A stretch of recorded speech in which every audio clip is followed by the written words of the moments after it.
And yes, I just wanted to make sure this was on the recording for anyone. Oh, no worries, Talissa. I just saw your message. I'm glad you could still come anyway, even if you can't speak. But yeah, I just wanted to say that on Friday, for those of you that weren't in the class, I think most of us were, but Jan, you definitely weren't, that the so the last class for Goldman Grammar is going to be Friday the 9th with Professor Bryant. And then he's going to do 3 sort of taster Bhagavad Gita classes starting on the 16th, and that's going to be every Friday for the last 3 Fridays of May. And he has asked for volunteers to get together. You can either do it on your own, that's totally fine, or you can get together in a small group, or 2 of you, or however you feel comfortable. And we're going to break down the verses, so you'll work together in preparation. So if you want to do that and you want to prepare a verse, please contact Lulu. Hi, Lulu. And maybe if you could just pop your email again in the chat, that would be fantastic. And I'll put it below the video recording as well. And Lulu's going to coordinate who would like to prepare a verse. And then Professor Bryant is going to assign those verses based on those groups or those people. So yeah, if you want to go for that, do. And just, yeah, thank you everyone for doing the survey as well. I know a lot of you that are here did the survey. So that was what you just said, Francis. And I'm just going to, before I forget, the community call. So we're just going to do 1 a month. So classes will end completely at the end of May. And then we're going to do 1 community call each month throughout the summer, where we'll probably, I haven't even spoken to you, Francis, about this, but I'm guessing we'll focus on maybe breaking down verses from the Gita so that we are better prepared for September, because then classes will start again in September with Professor Bryant. And I don't know if that's going to be every week or if it's going to be every 2 weeks. I'm not sure yet. And then we're going to use this space to go through Goldman again, kind of lightly, and just pick out main points from each chapter and just do some exercises together and just kind of, yeah, strengthen things. You okay, Francis? Oh, you're covering. Okay. Sorry, yeah, you've got your hands up, Mukunda and Sheila. Hi. Hi. My question, I am not regular in Mr. Bryant's class. So I'm not familiar what are how the classes run, what I have to do, what's the background, what I need to, what is he mean by tester? So can you explain more? Because Yes. I have only attended his 3-4 classes. Okay. So you haven't attended any of the Goldman grammar classes this past year, or have you been on the list? I feel. I am on the list, but I Yeah. have not attended. I have only attended like 2 or 3. Yeah. So the taster, so we're finishing up the grammar, but if you want to go through that Goldman grammar again with this group, many of us are just, like I say, we're going to go through it again together from September. So you can absolutely join in there, and that will, yeah, take us through that. But he's going to lead a reading course from September on the Vita. And those that want to, you don't have to, but anybody that would like to translate a verse that he will assign, we would be doing that in that class, taking it in turns. But you can just come along, that's entirely up to you. But if you want to email me after, if you've got any specific questions, you can just send me an email and I'll do my very best to answer anything. Yeah, that's okay. Okay. I think that's all we need to put on the recording. I think that's good. So I'll let Francis do her beautiful chant, and then we'll crack on with verse 1. Okay. Oh, let me just make sure my original sound is on. Okay, perfect. So you can hear the harmonium.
yeah, Alice and I thought that considering we're going to be diving into the Bhagavad Gita, that would be a good idea to look at the first verse, even though Professor Bryant said we'd probably be starting with chapter 2.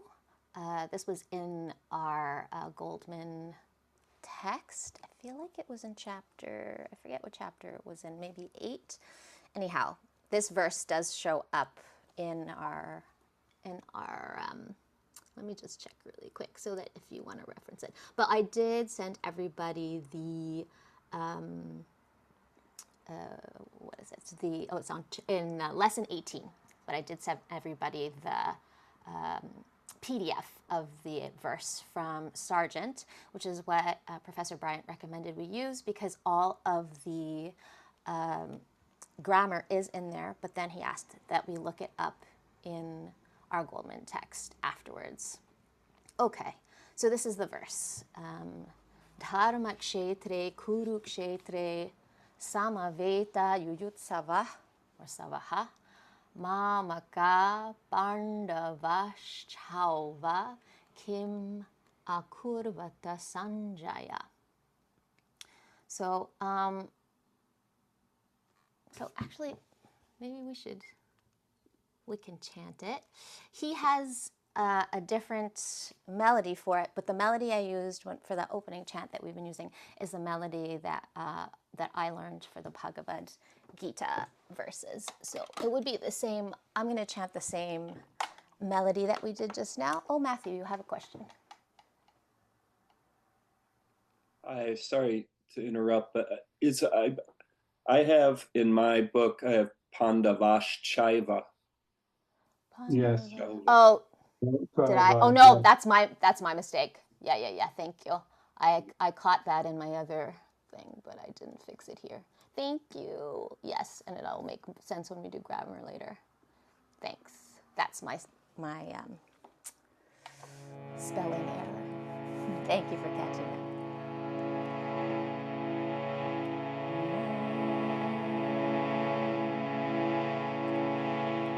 Dharma kshetre kurukshetre Dharma kshetre kurukshetre samaveta yuyutsavaha samaveta yuyutsavaha mamaka pandavaschaiva mamaka pandavaschaiva kimakurvata sanjaya kimakurvata sanjaya.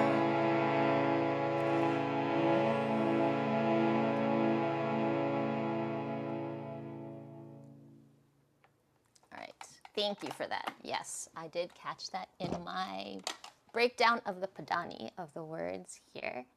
So yeah, so you have the scan. But even if we look at this, I'm just going to do this. Even if we look at the words without, I mean, if you have it there, great. But without having the Sargent, we can see if we can pick up some words already just looking at the verse. So familiar words. Anyone just looking at the verse, what words are familiar? Kshetre. Kshetre, kshetre. Do you know what kshetre means? It's like a field. Like a field. Yeah. And then we also, I mean, this word we've seen a lot, I think. Dharma. Dharma, dharma. And that's in our glossary. I don't know if kshetri's in there. Is it? Maybe. I didn't look that up specifically. Dharma, what's dharma, Marge? Well, duty, right action. I always think of it as right action, righteousness. Mm-hmm. And then kuru, well, so let's start with, I know we're supposed to look for, actually, let's just keep going with words we can pick out, and then we can go into anything else even if it's like not that you know what the word is, but you're like, oh, this word looks like this kind of a word. Like this looks kind of like a verb, or this looks kind of, or maybe there are other words that you're able to pick out. Well, it looks like some of them are locative in the seventh case, kshetre. Yeah, so Seven. this has, yeah, these have been clues. This is seventh case for masculine and neuter nouns, and we've been seeing a lot of these. So kshetre in both of these, yeah, locative. This we can see has abhyasa, or reduplication, so we can pick that out as well. Pandava, if you just know the story, you can pick out as a proper noun, as a name. Pick out And the then, yeah, Kim. Oh yeah, I the was just going to Kim. say Yeah, the good, Kim. that's great. Kim, which is what, Alice? What? So it's like a question word, isn't it? The K's, yeah. Yeah, it's an interrogative word, tells you that it's in a question form. Okay, well, I think this is a good start. So already that we can just like pick out different things is helpful. And then if we know dharam as a word and kshetri is a word, but they're together and they're in the locative case, this gives us a clue that it's also asamasa. Yeah. Is that good for everybody? Okay, so I mean, technically, Professor Bryant, the way he talks about going through reading a sentence or translating a sentence, he wants us to find the main verb first. So in this first part, this is a verb. And then, you know, we could be like not sure about this word. And then we can tell that these two are samasas in the locative case. Okay, so here I have dharma kshetre, and when I broke it out in vigraha, or analysis, the way that Goldman suggests, then I got dharmasya kshetram, which is field of duty, or law, or righteousness. So it's the field of something, of being the sixth case. So I have it as a shashti tatpurusha samasa.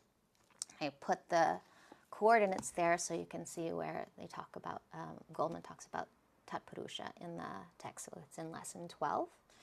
And then I knew that it was in the locative case, but the way that it's translated in Sargent, he put when in the field of virtue. So when or while, we learned that in the past tense was locative absolute. Now you can let me, like, this is my interpretation and this is my understanding. I don't know if anybody else has feelings about this, but yeah, it's while something was happening in the past, the sati saptami.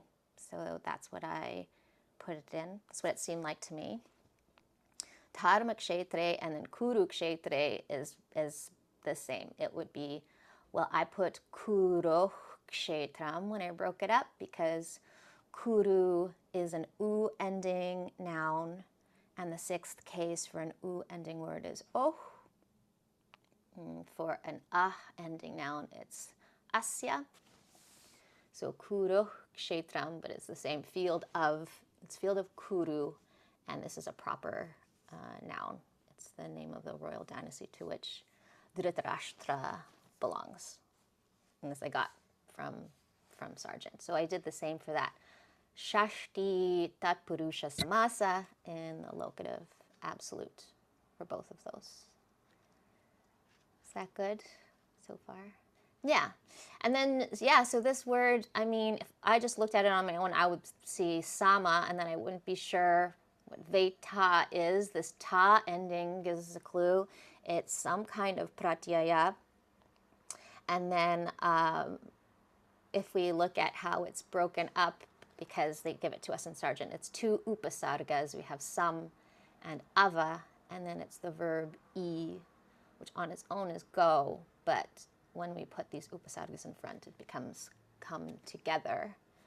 Some I know can, it means to join together or come together. It can also mean completely or wholly. So in this case, it's a together sense of the prefix. So to And is come it together to the meeting the e that turns it into the is that yes. the yes? Okay. Plus, so that's what this, thanks, Alice, is perfect. That's what this Sandhi rule is. The meeting the e becoming a. So it becomes sam, ve, and then the ta at the end, because it's adding a ta makes it a bhute kridanta, which is a past passive participle. It's in lesson 10. But it's in pratama vibhakti bahuvachana, and the bahuvachana is so a long samaveta. I'm wondering, technically would have a visarga after it, wouldn't it? Or no, an abute kridanta. Yeah, an abute kridanta, it would decline like an adjective, so it agrees with the noun. I guess because it's both of these together. I'm trying to figuring it out with you as we go. So this is plural. Well, it does say plural here anyhow. When you're not sure, luckily we have Sargent for that. So it does say nominative, masculine nominative, plural, past passive participle. Then we have yuyutsavaha, and this is our verb. The verb is yud, and it is in our glossary. And then this was a bit of a tricky one. I'll get to that, but here we can see from its reduplication that it is desiderative. Desiderative meaning like wanting to do something. Also, I should have put what he put actually here for you as desiring. So this would be desiring to fight. I guess I would put it here. Desiring to fight because of the desiderative. It's just conjugating the desiderative. The desiderative is in lesson 18.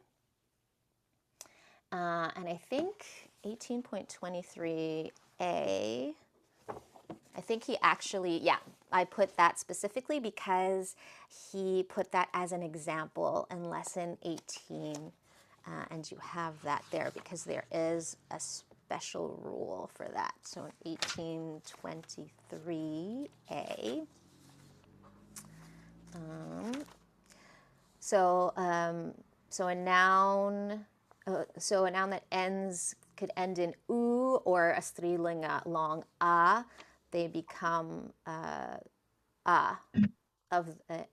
both forms are derived by substituting. So they substitute the end with a. So this would have been an u, I think, and then it became an a, the ending. And then yud, well, the u gets reduplicated, but this here loses its aspiration and it becomes its unvoiced counterpart because it's preceding a sa, and that is the Sandhi rule on 7.26b. The rule does say, go there in the text,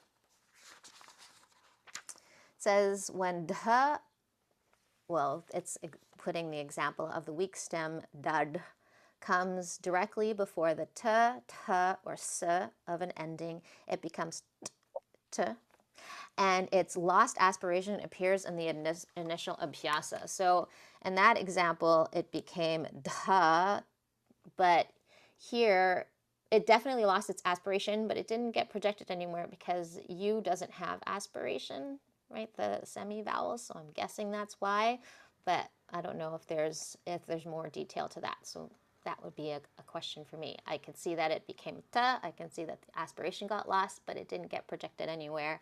And regardless, u doesn't have an aspirated counterpart to it.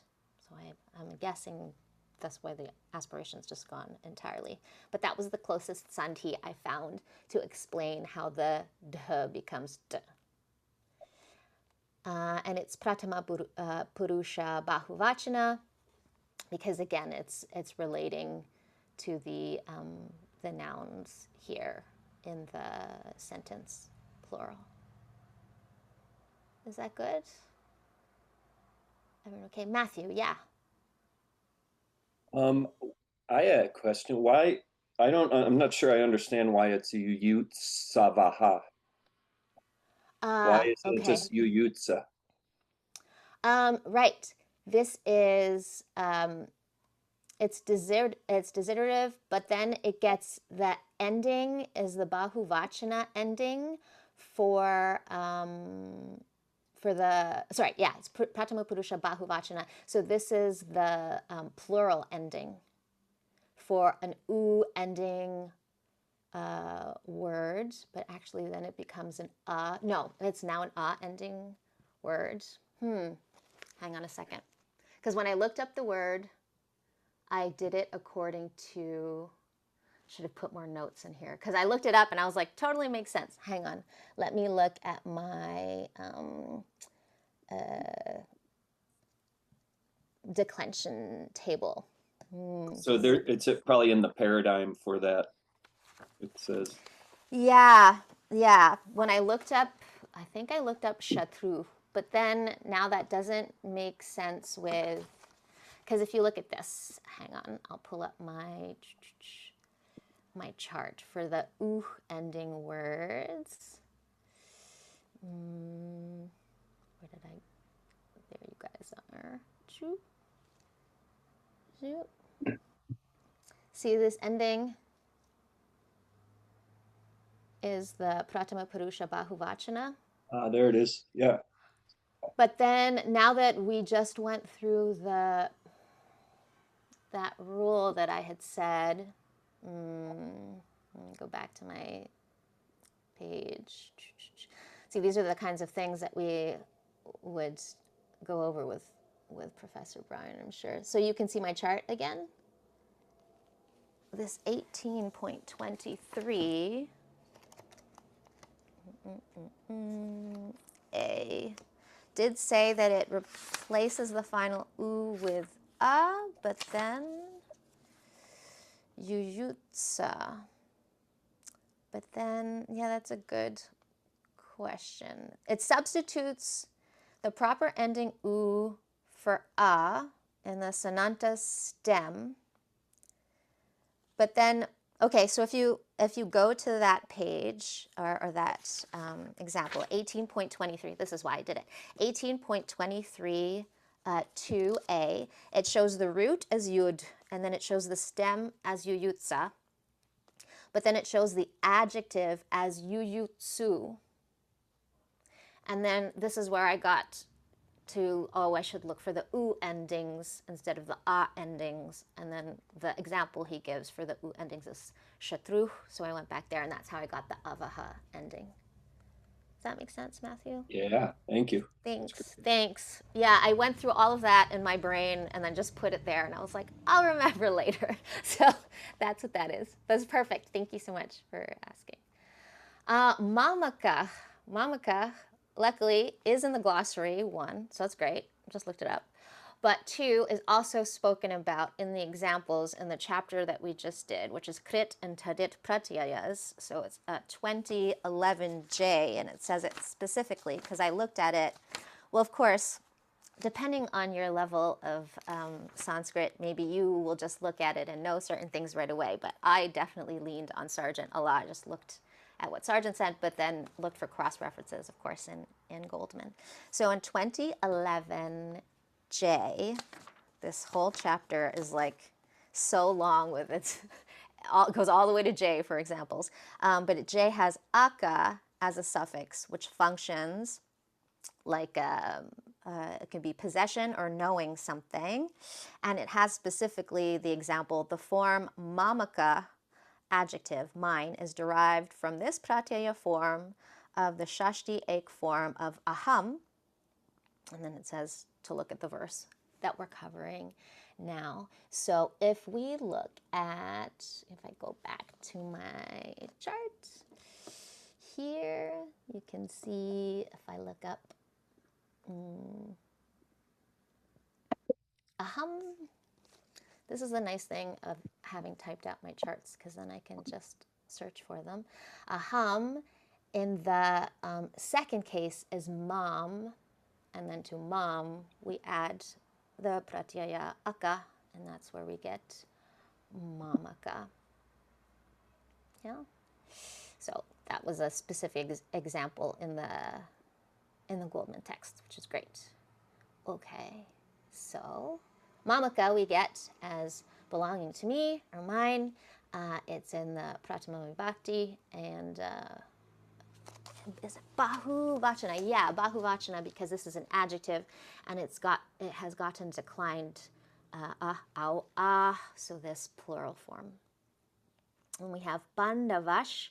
It becomes sh because it meets the cha, and this is rule 330, Sandhi rule 330. It takes on the sibilant of the same placement of this stop. So Pandavash cha, Pandava meaning descendant of King Pandu, and this is also in the Bahuvachana because of the long and this Visarga became a sha. Cha and then iva, thank you for pointing out my mistake. So that cha and the iva come together to become chaiva pandava, chaiva, pandavash chaiva, right? Is that what we have up here? Cha, now I'm wondering why it wouldn't be chaiva. Yeah, in my sergeant, it's cha eva. He breaks it down.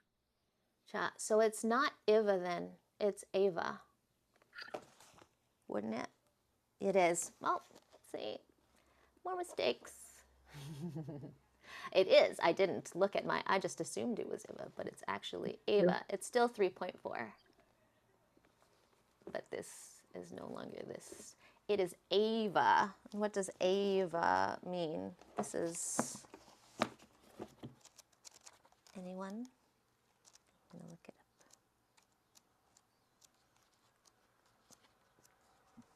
up. It says in Sargent. Oh, yeah, it's true. Thanks. Indeed. Oh, yes.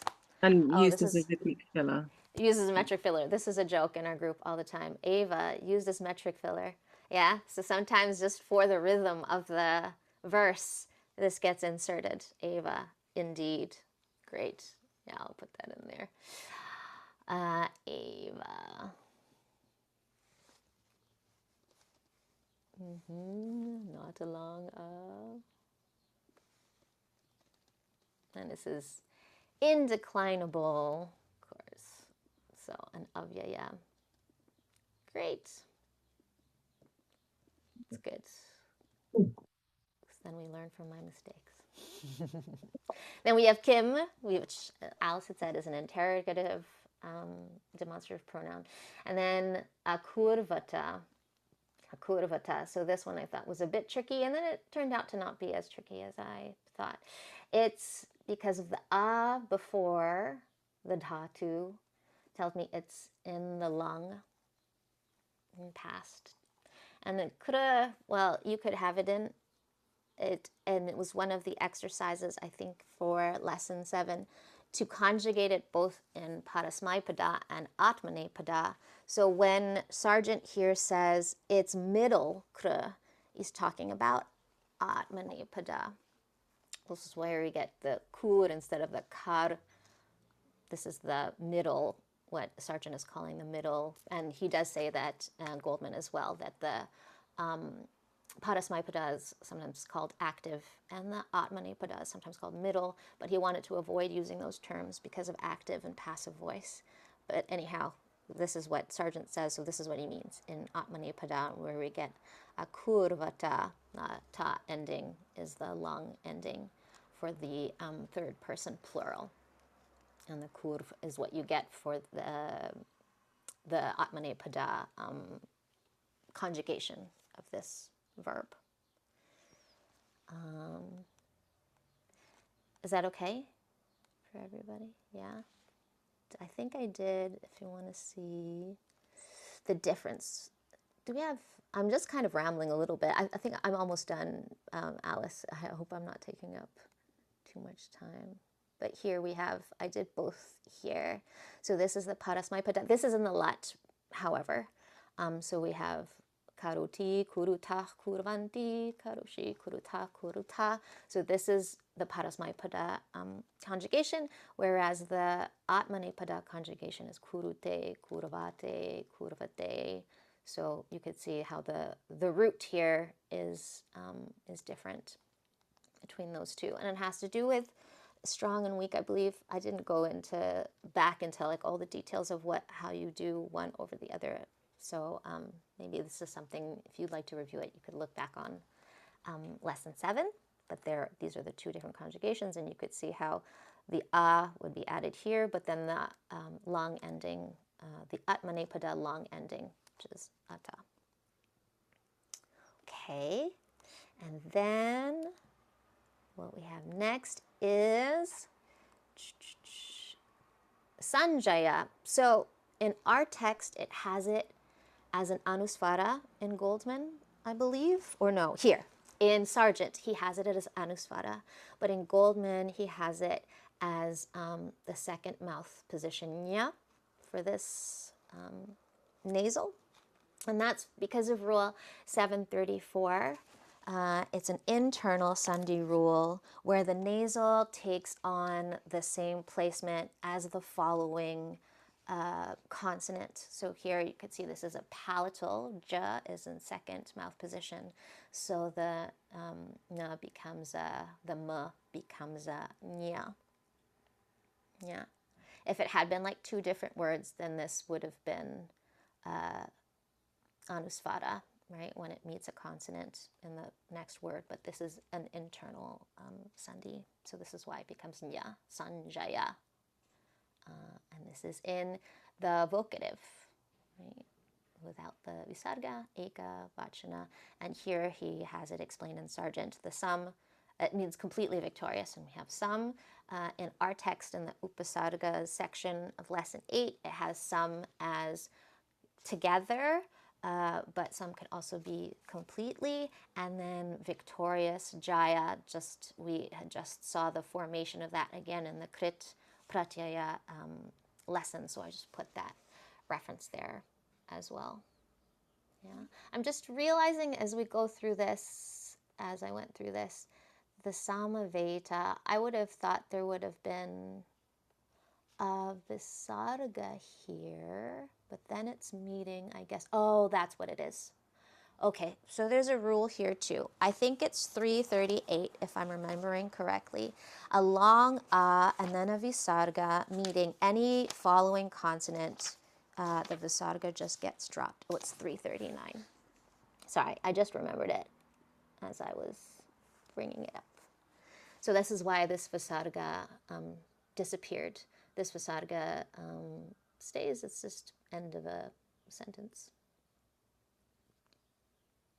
Is that good for everybody? I think that's it. Yay! Thank you, Francis. My That was great. pleasure. So yeah, like I said, I really leaned on looking at Sargent and then kind of engineered my way out of there to try to figure out how he got to those conclusions. That was great. Thank you. Did you want to? Hi, Francis. Yeah. Yes. Yeah, is there a PDF version of the book, Sargent's book? I actually think there is. There, I feel I like think there's an online version. I don't have it. I Yeah, think I'm there sure might there be. really is. I was also just going to say as well, the little red book, which someone very kindly printed out for me and bound, but this is available online, and that's got, you know, a lot of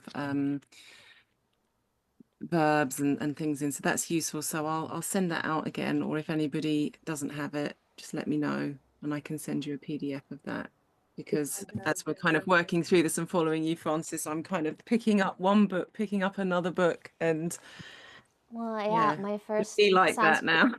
Yeah, my first Sanskrit teacher used to, when she would do our first class and we would just learn the alphabet, then she goes, eventually, this is what your Sanskrit study is going to look like. And she just opened a bunch of books and papers and just spread them all around her. And then she was just going, like, looking at one thing and looking at another. So it becomes a lot of just cross-referencing all sorts of materials. And that's just kind of what it is.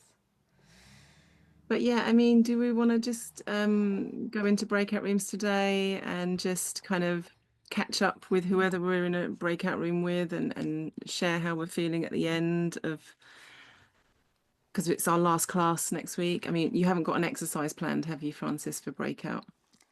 No, well, I was wondering, like, at first I thought, ooh, is this going to be really long to go through? And it wasn't too bad because I was just going to do the first sentence and then thought maybe we could look at the second sentence together.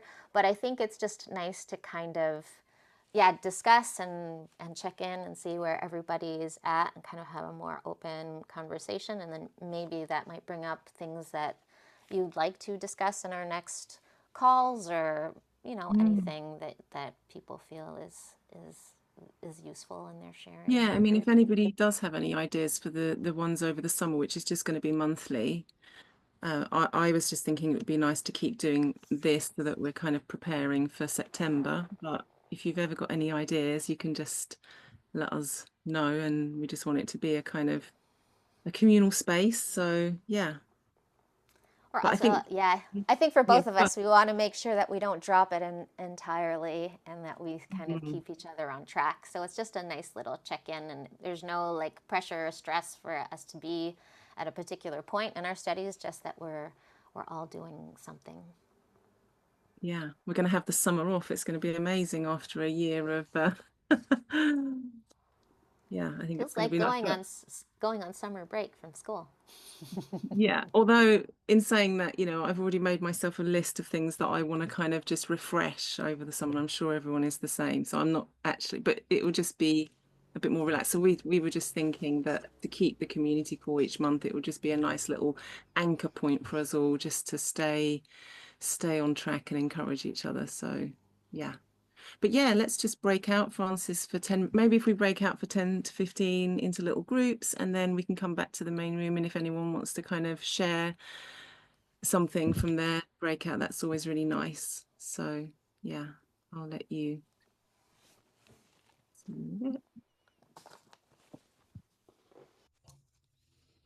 Ooh. Or maybe we'll see if Alice wants to record this part. Because I think she's going to make more announcements about the groups as a reminder.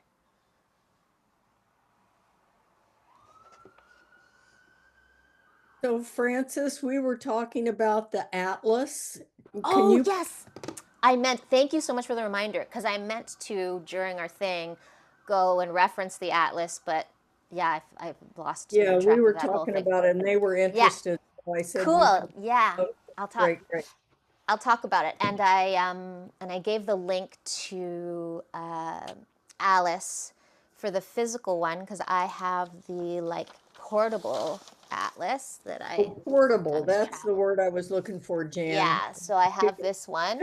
I'm gonna unblur so you can see. Yeah, this is the portable atlas. It has all this, but I also was gonna show the digital. I was like PDF something.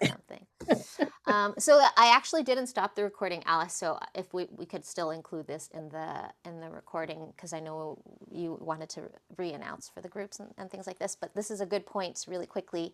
Marge brought up the atlas. Professor Bryant talks about it at the beginning of his recording of lesson 19. And so this is the portable version, and I think it comes to like $100-ish, $130-ish maybe dollars, something like this, $119. I can't remember, but yeah, something just over $100 US.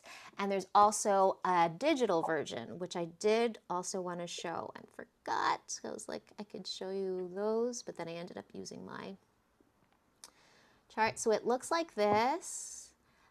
It's got different tabs at the bottom, and it's cool because you can, because it's very small, you can zoom in and out. But let's say we wanted to look up the endings for a masculine noun, they'd all be here. So these are all masculine noun endings. This is one is ending in a, I, u, r.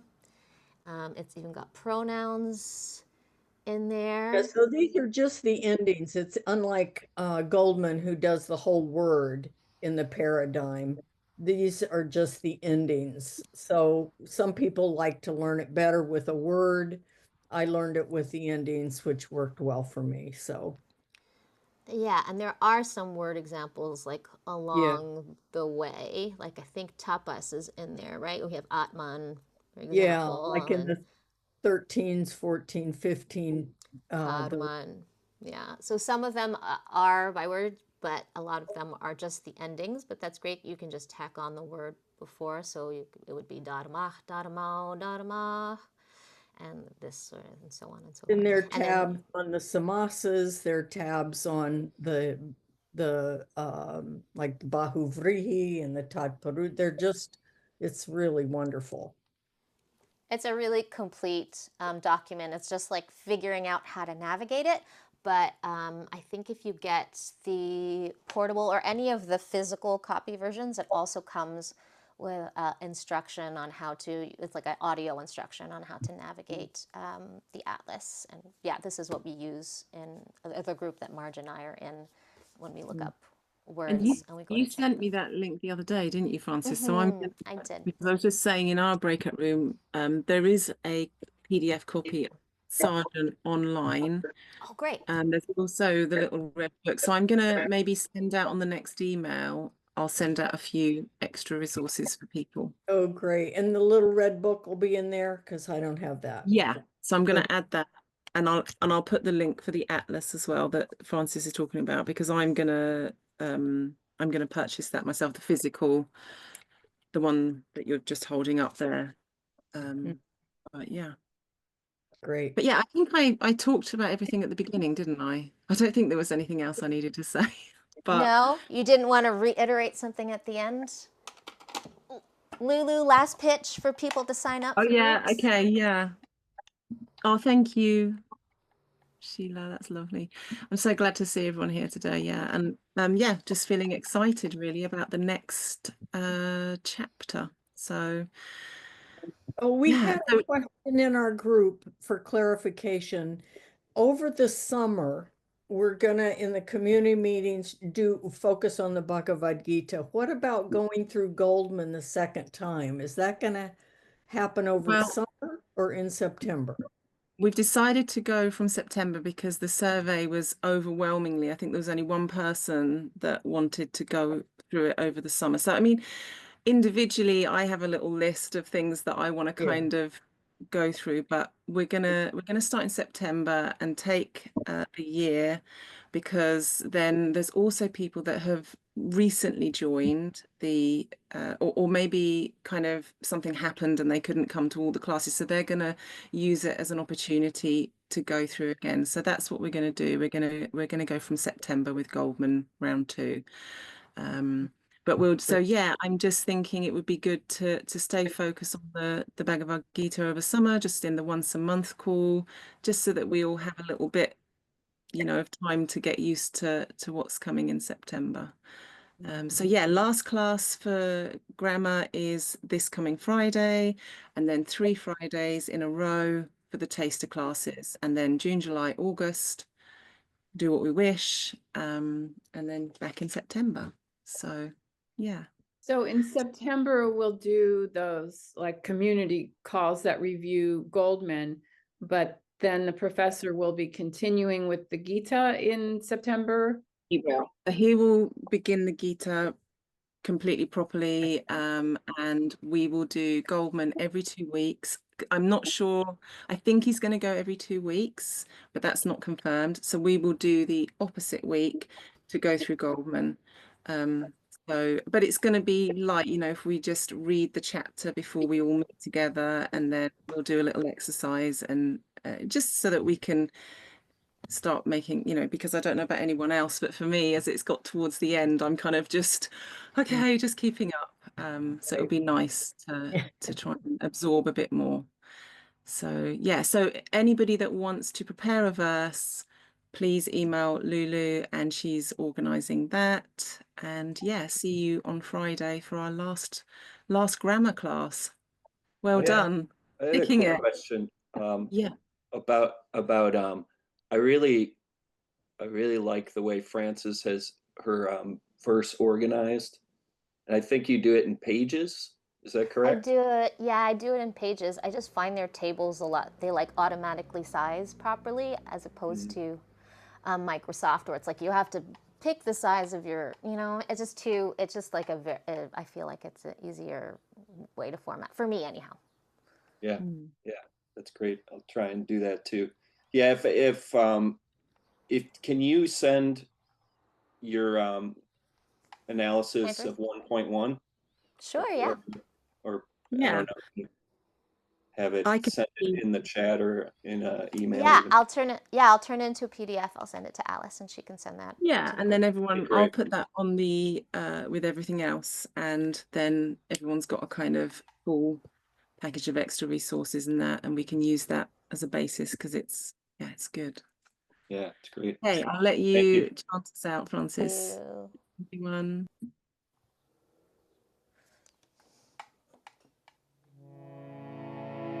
Oh wait, again, sorry, I have to check. It's on. Okay, perfect.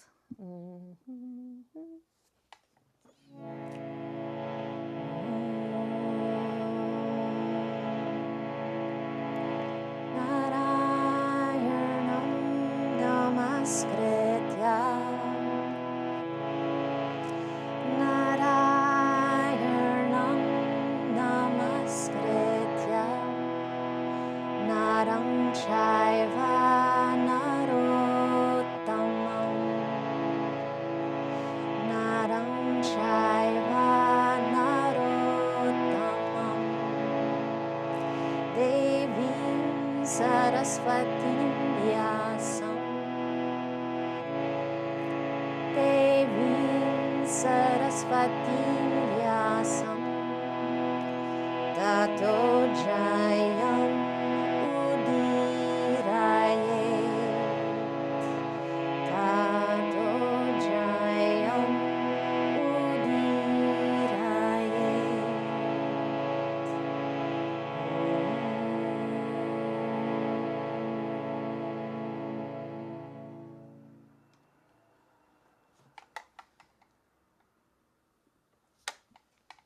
Thank you Thanks, so much. everybody. Thank If you you. just have Bye. a minute, Francis, we'll just hang on Mhm. for a sec. Okay, bye everyone. It's so lovely to see you. Hey, Thank thank you for you. Thank you so joining and much.